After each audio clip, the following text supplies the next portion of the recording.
folks who thought he was a liar the day before he pled guilty, and then they think he's the most important witness in the world the day after he pleads guilty. I can just tell you a jury's not going to believe someone like Michael Cohen. So if your case hinges upon the credibility of Michael Cohen, good luck. Trey Gowdy, former prosecutor on the fallout of the Michael Cohen matter. My next guest says Cohen is prepared to reveal all he knows about President Trump after Bob Mueller issues a final report. Lanny Davis, advisor to Michael Cohen, with me in studio. And nice to see you, sir, and good morning to you. What do you think about Trey Gowdy's comment there about making a terrible witness? Yeah, he's a former prosecutor, and I'm sure he knows that lots of witnesses that he turned to testify on behalf of the government had previously lied. Rick Gates was described as a liar by Mr. Manafort's defense, and every prosecutor knows that the jury has to focus on somebody who may have lied and now determine whether he's telling the truth. But I'd wonder what Trey Gowdy would have said about John Dean, who admitted to obstruction of justice, lying, hush money. I don't think he was asked that question, but, you know, if Cohen's a proven liar, the case that Gowdy's making is, even if he were to go before a jury, who would believe him after the admissions of yesterday? So as a former prosecutor, when he's not being partisan and being a politician, which is what he always does, he would say, we have to have corroboration when we flip a witness who's previously lied, because we know the defense is going to use that attack. And what Mr. Mueller has done is every single thing so far. He's had corroboration, documents, emails, backup, other witnesses.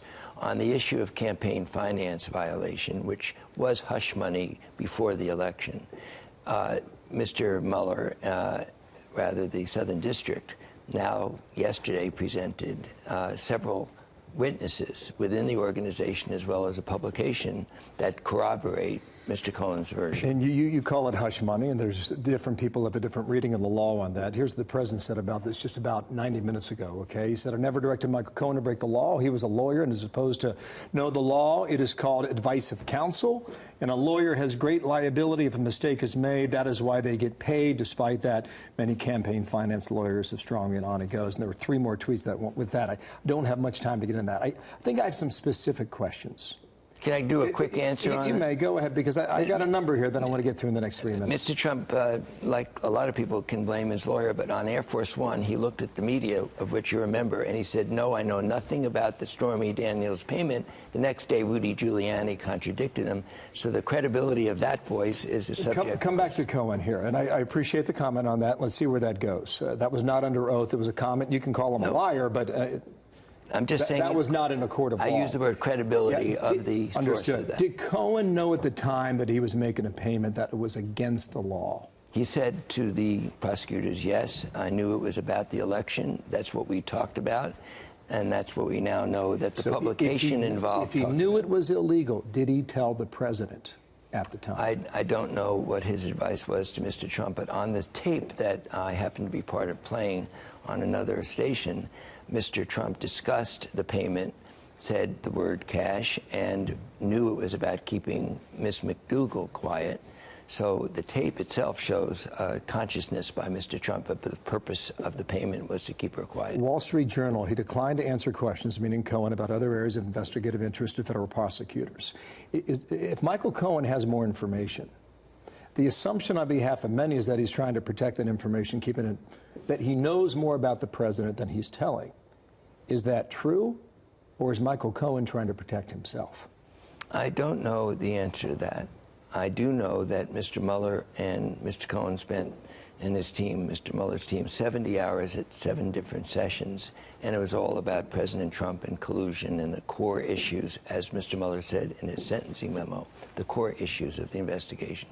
I doubt there's anything that was held back about those core issues, or Mr. Mueller wouldn't have been as complimentary as he was to. Well, on the Mueller matter, Rudy Giuliani had an interview last night with Yahoo. He said, in part, our strategy is to do everything we can to convince Mueller to wrap the damn thing up, and if he's got anything, show us. That with Yahoo News. Your client made some bad decisions. You no longer represent him in a legal sense, of course. But the president had nothing to do with tax evasion with regard to Michael Cohen. He had nothing to do with making false statements with regard to Michael Cohen. So as you look at this, what was the president's connection? Well, not anything to what Michael said yesterday in court, which is to 100% take responsibility, not blame anyone. And it was a quite moving statement to me, knowing him. And my not representing him as a lawyer is because the case is over, not because of any abandonment. I am here as his friend and his advisor. When did you talk to him last?